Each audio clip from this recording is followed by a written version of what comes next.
I grew up in the northern part of South Carolina. I really didn't come at music, I guess, from any particular discipline as a child. It was just sort of all around and everything was sort of there. I was hearing all at once Barry White and Al Jarreau and Ray Charles and Beethoven and Paganini and Elvis all sort of in the same place, in the same settings.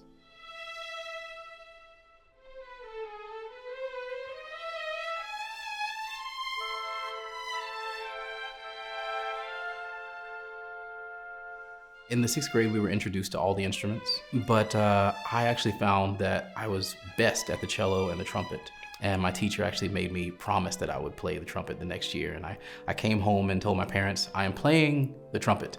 And they said, you're not playing that in the house. And I was informed by my parents that I would play the violin because it's smaller than the cello, so therefore it must be less expensive. And also, I had no idea that my father had some hidden plans, that a former professor of his in college was actually one of the violinists that integrated the Charlotte Symphony in the 60s. And so he was to then become my violin teacher at some point, and actually did, and was the one who was able to give me lessons and really push me.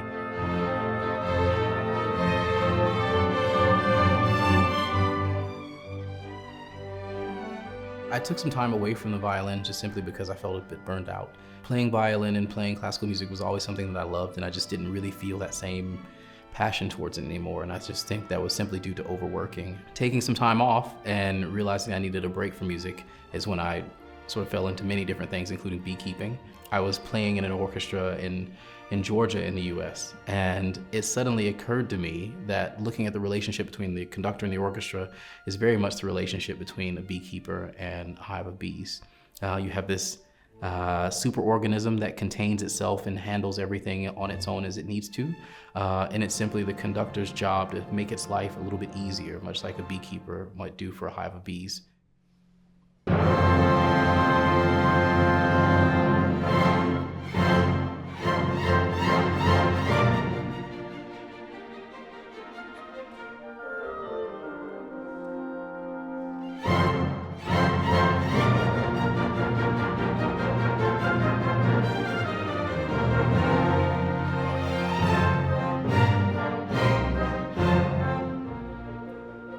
It seemed to me that if I were going to do something else, conducting was everything that I wanted to do in music. It was still performing, it was having a community platform to be able to champion and be a voice for people that I felt needed that.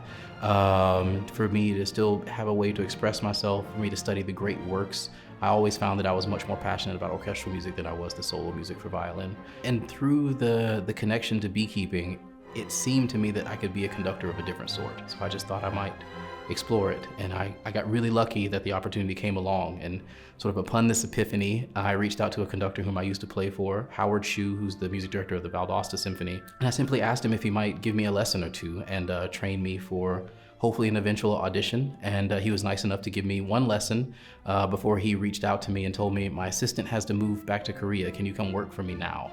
And so I literally just packed up my life and moved to that particular city, and then began my degree program as a conductor, and also became his assistant conductor at the regional orchestra simultaneously.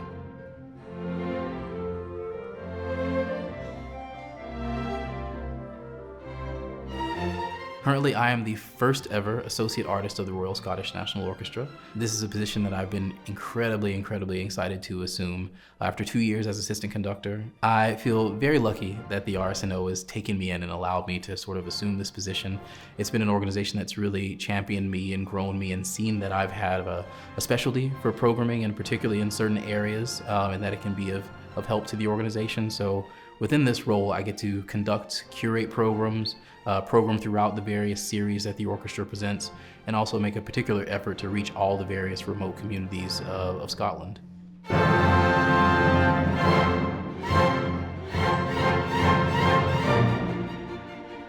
mean, the reason that I became a professional classical musician is probably Debussy. As much as I love, and again, love the music of African diasporic composers, and it really resonates a part of me that most other music cannot. I'll never forget the experience of hearing Debussy for the first time. I was in music history class in college. In fact, I may have been in music appreciation class. It was very early on in my studies because I came to classical music quite late. And our professor did a wonderful job of historically contextualizing Impressionism, and particularly Debussy, and told us a lot about his life. And I remember being in class and sort of half paying attention per my sort of dyslexic way, because I am dyslexic. And she talked about him as a person, and I related to him a lot, specifically him being dyslexic, and him being sort of a middle grade student throughout school, and despite trying, not necessarily being the best student. And she played Nuage from the Nocturnes, and suddenly I saw colors inside that I'd only imagined, and like felt feelings I've never really told people about. Now even to this day, whenever I hear Debussy, it's not me hearing music, it's me going to a different place. And so he's one of the composers I'm most passionate about, and probably along with the list of William Grant Still and other composers like him, Debussy is at the very top of my list of composers I love to perform the most. And in fact, one of my great passions is marrying the music of William Grant Still and Debussy together. I find a delight in seeing audiences respond to seeing these two composers placed together, and a list of others that are, I guess I'll say, that are composers of the more traditional canon that people are used to, and the African diasporic composers that I champion, and trying to marry those in the same programs.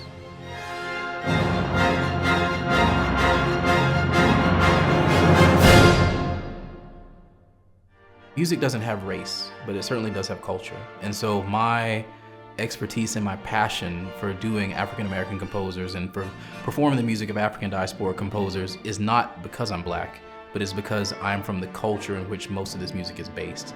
And so for me, much of this music just rings so true to me because it is the music I grew up with.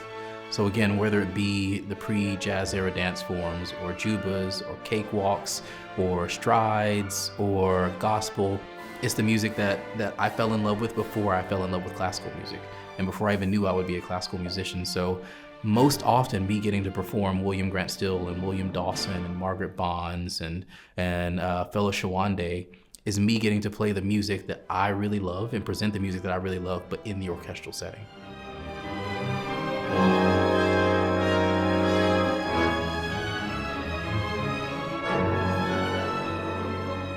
By the time I reached the end of my conducting journey, I think I would have felt successful if the canon of classical music looked slightly different.